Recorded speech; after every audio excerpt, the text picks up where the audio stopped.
We start tonight with another twist in the Ukraine story, the entry of Saudi Arabia. You heard it right. Saudi Arabia wants to play mediator and they sent their foreign minister to Kiev. Now, on first impressions, it doesn't add up. Why is Saudi Arabia interested in Ukraine? What is their minister doing in Kiev? His name is Prince Faisal bin Farhan. He made a surprise visit to Ukraine and he came bearing gifts. Gifts worth $410 million. So it's clear that Saudi Arabia is making an outreach to Ukraine. The question is why? Tonight on Vantage, we'll connect the dots to find the answer. You see, Saudi Arabia has a unique position in this conflict. It has cooperated with Russia and it has shown support for Ukraine too. Now it wants a bigger role. But can Riyadh deliver where others failed? Every leader worth their salt has tried mediation in this battle. Major powers remain at odds on how to end the war. Ukraine and Russia refuse to come to the negotiating table. So what role can Riyadh play? Let's break this down and start with the visit. It was a surprise visit, just like Joe Biden's. It came out of the blue. This was the first time in 30 years that a senior Saudi leader has visited Ukraine.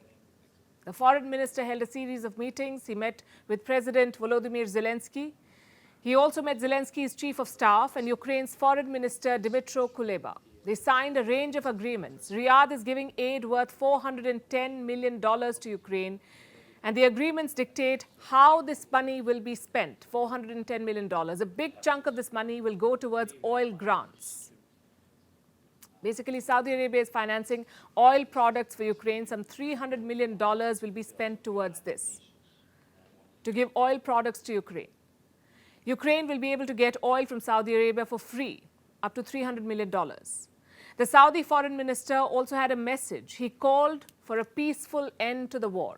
The kingdom is also really eager to support everything that reduces tension and escalation in order to get to a peaceful solution to this war. And we in Saudi Arabia are convinced that any end to the war should be through discussions on a negotiation table in a framework of international law and through Charter of the United Nations to respect the sovereignty of the countries. This is why we will keep working with different parties to search for a chance of getting to such a settlement. A negotiated truce and respect for the UN Charter, he says. Riyadh wants this war to end. Last week, the United Nations General Assembly voted on a resolution. It called on Russia to withdraw from Ukraine. Do you know which way Saudi Arabia voted? Riyadh backed the resolution. In other words, Saudi Arabia supported the call for Russia to leave Ukraine. And it explained its position in a press statement. I have it with me. Listen to what it says. Listen to what the last line says. The kingdom will continue to strive to mediate between the two parties in an effort to find a peaceful resolution to the conflict that will put an end to the ongoing bloodshed and suffering. So Saudi Arabia wants to mediate, but will others play ball? Also, why does Riyadh think it can succeed where others have failed? Because Riyadh has done it in the past and they were successful. This was in the month of September. Saudi Arabia was involved in a negotiation. It was a prisoner swap between Russia and Ukraine. And Saudi Arabia was the mediator. And it succeeded. Almost 300 prisoners of war were released. This included 10 foreign nationals, the citizens of Morocco, the United States, the United Kingdom, Sweden, and Croatia, among others. Yesterday, Ukrainian officials underlined the role of Saudi Arabia. I would also like to emphasize the active role of the Kingdom of Saudi Arabia in the mediation and negotiations on the humanitarian and social track. We are very grateful to Saudi Arabia for its assistance in the release of 10 foreign prisoners of war on September 21 last year. This mission of Saudi Arabia is an extremely important factor in our cooperation, and we agreed that we will continue to work in this direction. Saudi Arabia is important. That is the takeaway from Kiev. What about Moscow? Where does Russia stand on potential Saudi mediation? Saudi Arabia and Russia have a strong relationship. The Saudis have helped Moscow. They haven't joined the Western sanctions against Russia. They've also refused to ban Russian oil supplies. Remember, Russia is a part of the oil cartel called OPEC+, OPEC, OPEC. It's the Organization of Petroleum Exporting Countries. OPEC Plus is a group of 23 countries. They are the world's leading oil producers. They hold regular meetings. They decide how much oil they should sell, and hence they also dictate global oil prices. Last year, the West put a lot of pressure on Saudi Arabia. It wanted Russia to be removed from this group, OPEC+. But Saudi Arabia refused.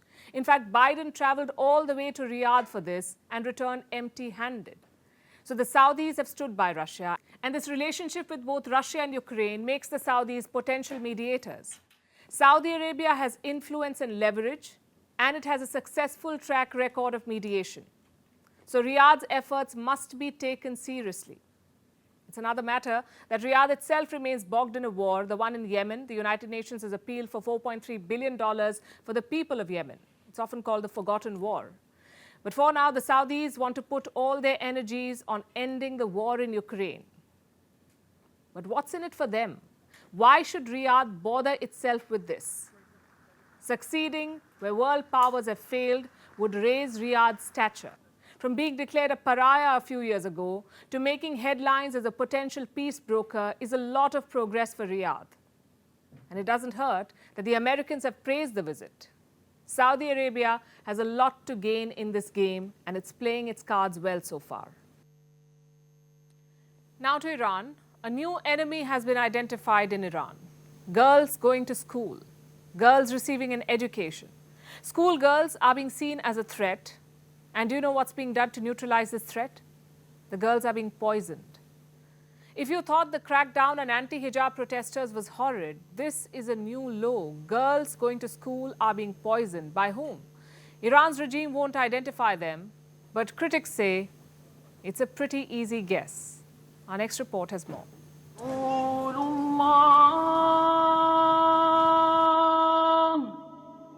Qom is considered a holy city in Iran.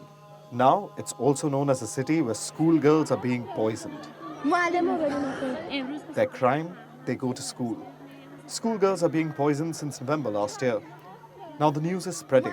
On February 14th, several parents whose children had been poisoned gathered outside the Qom city governorate. They wanted an explanation from authorities about why their daughters were repeatedly falling ill. On Sunday, Iran's regime finally decided to speak. Iran's deputy health minister said this. After the poisoning of several students in Qom schools, it was found that some people wanted all schools, especially girls' schools, to be closed. So some people, whom Iran's government won't name, are poisoning schoolgirls. And they're doing this to scare girls away from school, to make sure that schools for girls are closed down. And what is Iran's regime doing about it? Let alone punishing the culprits, it isn't even willing to name them. Since November last year, hundreds of girls have fallen ill. Some struggled to breathe, others required medical intervention. The students reported a strange smell before they fell ill. The events have alarmed parents. They are now too afraid to send their kids to school. Schools in Qom have reported a drop in the number of students coming for classes. Reports say some schools have been unofficially closed. One teacher said, "Of the 250 students in our school, only 50 attended classes." Schools are supposed to be safe spaces for children. Not in Iran. Especially not if you're a girl. Iran's regime isn't willing to name those behind the poisoning of girls. But Iranian journalists and activists believe extremist groups who are fundamentally opposed to women being educated are responsible. Iran was one of the first countries in West Asia to allow women to obtain university-level education.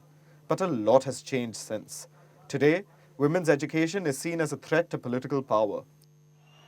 2005 was the year when young girls really started seeing the tide turn against them. This was when Mahmoud Ahmadinejad became president. Before he became president, women accounted for more applications to universities than men in Iran. But by the end of his tenure in 2013, gender segregation in schools became common practice. Women weren't allowed to study all the subjects. Now, President Ibrahim Raisi's tenure is proving to be worse.